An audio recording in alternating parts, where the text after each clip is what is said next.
আসসালামু আলাইকুম। আমি সজনা পাতা ভাজি করে দেখাবো। তো আমি সকাল সকাল খুব টাটকা সজনা পাতার শাক নিয়ে আসলাম। এখন একটা স্ট্রেনারে বেছে নিয়ে দেবো, একটা কলের তলে স্ট্রেনারে ধুয়ে নিব।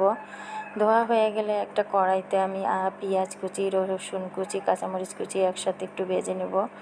নেড়েচেড়ে ভাজা হয়ে গেলে আমি শাকগুলা দিয়ে দিব।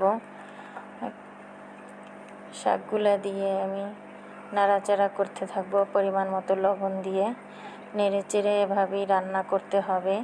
এই শাকগুলা, সজনা পাতা শাকগুলো অনেকে রান্না করার নিয়মটা জানে না, তাই আমি রান্না করে দেখিয়ে দিলাম। আসলে এভাবে রান্না করলে খেতেও অনেক মজা, গরম ভাতে আবার পুষ্টিগুণে ভরা। তা আমি খুন্তির সাহায্যে দলাগুলা ভেঙে ভালো করে নেড়েচেড়ে দিচ্ছি। ভালো করে ভাজা ভাজা হয়ে গেলে তো একটা বাটিতে আমি উঠিয়ে নিচ্ছি।